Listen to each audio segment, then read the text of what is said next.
Começa agora mais um Unesp em Pauta e nesta temporada nós conversamos sobre comunicação e cidadania. Nossos convidados participaram da 10ª Conferência Brasileira e 5ª Sul-Americana de Mídia Cidadã. No programa de hoje nós conversamos com o professor Edgar Rebouças da Universidade Federal do Espírito Santo. Professor Edgar, é um prazer recebê-lo em nosso programa. Que bom estar aqui na TV Unesp. Professor, pensando nesse debate da comunicação e da cidadania, como que a sociedade tem se envolvido, a sociedade civil tem se envolvido nesse debate? Infelizmente muito pouco, porque é um tema tão importante que toca a vida de todas as pessoas, que é a televisão, o jornal, o rádio, a internet, mas que as pessoas não debatem sobre isso. Então, eu acho que deveria ter uma participação maior da sociedade em geral para discutir esses temas ligados à mídia, porque diariamente todos nós temos contato com a mídia. Do mesmo jeito que temos contato com questões de saúde, temos contato com questões de moradia, questões de transporte, e a população reclama quando tem problemas nessas áreas.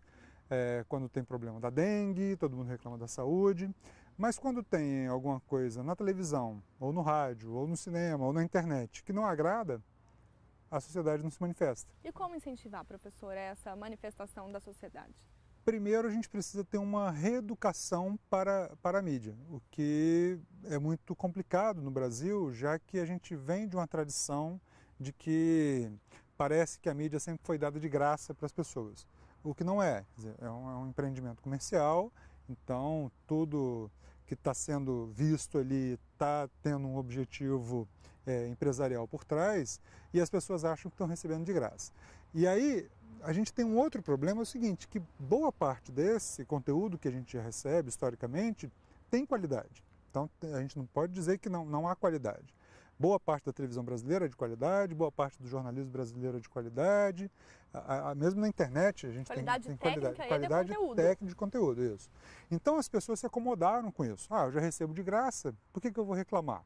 Mas quando vem algo que não é bom, as pessoas não reclamam. Do mesmo jeito que reclamariam de uma linha de ônibus, que se o motorista está bêbado, é uma concessão, do mesmo jeito que é uma televisão e uma rádio. Então as pessoas deveriam conhecer mais esse processo e conversar mais sobre isso. E não conversar só sobre o que aconteceu na novela ontem à noite, mas conversar, por que essa emissora está fazendo esse tipo de programa de televisão? Por que esse programa de rádio só toca esse tipo de música? Será que é isso que a gente quer? Uma leitura crítica dessa mídia, professor. Uma leitura crítica, e isso tem que ser de base. Então, tem que Desde a educação infantil. Desde a educação infantil. Começar a ensinar as pessoas a ver mídia criticamente, do mesmo jeito que ensina uma criança, um adolescente a ler, fazer uma interpretação de texto, a gente teria que fazer uma educação também para uma leitura crítica da televisão, do rádio, do jornal, da internet, e aí sim, num processo de longo prazo, a gente tem uma mudança. Aí a sociedade vai participar mais. E que exemplos, professor, a gente tem na sociedade brasileira, começando com a nossa Constituição, de que há esse debate em torno da mídia, mas é um debate às vezes velado ou que não há essa participação que nós comentamos anteriormente? Um gravíssimo problema é de que os grupos que hoje dominam os meios de comunicação não querem que haja esse debate. Então, inclusive, impedem que haja o debate, boicotam o debate, sabotam o debate, porque toda vez que tenta se levantar uma entidade que pensa na proteção das crianças, por exemplo, dos filhos, quer falar sobre a publicidade infantil, vem logo um discurso por um grande veículo de comunicação dizendo que isso é censura. Não é censura, é uma preocupação que as mães estão tendo com o que os filhos estão consumindo. Quando vem o Ministério da Saúde com uma preocupação sobre publicidade de alimentos por causa da obesidade. Aí vem um outro discurso da mídia dizendo que quem sabe melhor o que os filhos precisam são os pais. Sim, mas os pais não estão com os filhos o tempo todo. E os filhos estão diante da televisão, da internet, e consumindo, se alimentando mal e isso causando problemas de saúde. Então é o Ministério da Saúde que tem que fazer isso. Ainda mais porque na Constituição está dizendo que é dever do Estado, da sociedade e da família se ocupar da criança. E não só os pais. Mas o discurso que a mídia faz, não, ninguém se meta nisso porque quem sabe cuidar das crianças são os pais. Então essa discussão tem que ser mais ampliada, mas a gente não pode esperar que os meios de comunicação façam isso. Isso tem que vir das escolas, tem que vir nas igrejas, tem que vir nas universidades, tem que vir em programas como esse. O poder público, professores?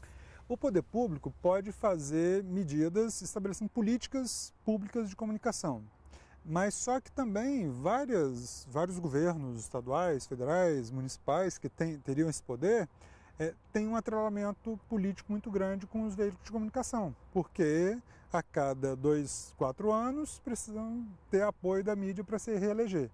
Então, toda vez que a gente pressiona o Estado a se manifestar, aí o Estado, tudo bem, vamos fazer isso. Mas quando vem a contraofensiva de uma emissora de televisão dizendo, mas eu não vou te chamar para dar entrevista lá no Bom Dia São Paulo, eu não vou botar na capa do jornal. O poder público recua. E então, acaba as iniciativas ficando... elas estão aquém do potencial que o poder público teria para promover esse debate e pensar em políticas públicas voltadas para essa comunicação cidadã. E aí quem poderia puxar isso seria a sociedade. A própria sociedade. Mas a sociedade não tem essa formação. Então a gente está num ardil, assim, ó. Mas se você não pode, se você puxa o debate, você é censurado. É censurado pelos veículos de comunicação, que tanto criticam a censura, mas eles é que fazem a censura.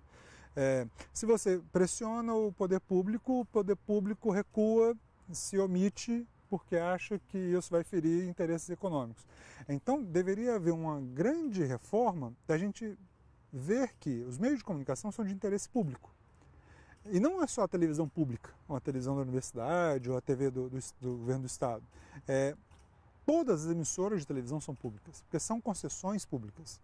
Então, quando a pessoa reclama do pedágio na rodovia, o pedágio é uma concessão pública. Então, se quer que baixe o pedágio, você vai lá e protesta. Se você quer que mude uma programação de rádio e televisão, teria que protestar também. Só que as pessoas acham que, não, isso é de graça, tá bom, não tem que reclamar disso. Como que os movimentos sociais, nós tivemos algumas manifestações em junho de 2013, agora também em 2015, como que esses movimentos, eles articulam esse debate e chamam a atenção dessa sociedade, já que ela teria que ser a protagonista maior dessa questão que nós estamos comentando aqui, professor? Nessas manifestações, em alguns casos, tinham uns rompantes que se manifestavam contra a mídia.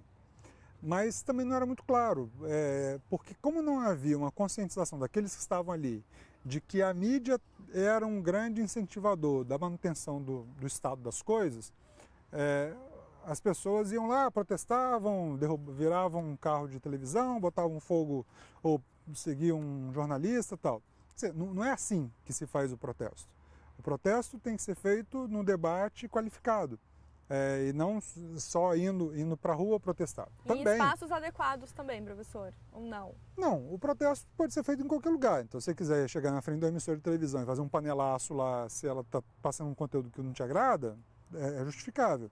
Mas não é isso que vai fazer mudar a programação da televisão. Então, deveríamos conversar com os deputados, conversar com os senadores. Não, peguem os senadores aqui da região e os deputados daqui da região e pergunte a eles se eles estão fazendo alguma coisa em relação à publicidade para as crianças, em relação ao conteúdo violento na mídia, aos programas policialescos que passam no horário de meio-dia, que passam no horário da noite.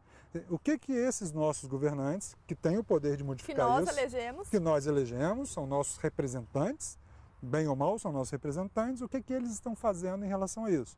Ou eles estão só se aproveitando disso tudo, dessa baixaria toda que a mídia faz em prol de sua reeleição e sua permanência. Mas pensando que a sociedade ela teria esse papel, ela teria de certa forma um poder, professor, para transformar. Todo poder. E o poder não é só o que alguns falam que o controle social, o melhor controle da mídia é o controle remoto. Não, o poder não é o controle remoto, esse também é um poder. Mas o grande problema é que você usar o controle remoto para trocar de canal e cair no outro canal que passa a mesma coisa, é sempre mais do mesmo. Na estação de rádio, você troca e vai ouvir o mesmo tipo de música em 10 estações, quer dizer, isso não é poder. O poder é você poder argumentar e dizer, não, eu não quero esse tipo de programação, eu quero uma programação educativa, eu quero uma programação infantil, eu quero uma programação musical que tenha qualidade, ou que seja regional, que tenha mais conteúdo regional. Isso que as pessoas têm o poder de fazer. Mas com esse discurso de que o poder é só o do controle remoto, esse daí não nos leva a lugar nenhum. Mas o futuro ele tende a ser promissor, professor? Pensando na formação de universitários, pensando em debates como um congresso como esse que vem discutindo essa mídia cidadã, em pesquisas que são realizadas na área, em algumas práticas de apropriação de mídia independente, mídia radical? Eu sempre acredito que sim, Então, eu coordeno um grupo de pesquisa, que é o Observatório da Mídia, que a gente faz um acompanhamento sistemático da produção e conteúdo de mídia, e eu trabalho com disciplinas de ética na mídia. Então, ética na publicidade, ética na televisão, ética no audiovisual. E eu faço um acompanhamento desses meus ex-alunos. E falo, ó, você está sendo antiético, olha lá, é isso mesmo que você quer para a sociedade? E aí eu comecei a fazer isso também, e outros colegas também que trabalham nessa área de políticas públicas. A gente acredita que os futuros profissionais da área é que vão conseguir mudar essa qualidade. Mas o grande problema é que quando eles chegam na redação, chegam numa produtora, eles entram num ritmo que já vem muito pensado no comercial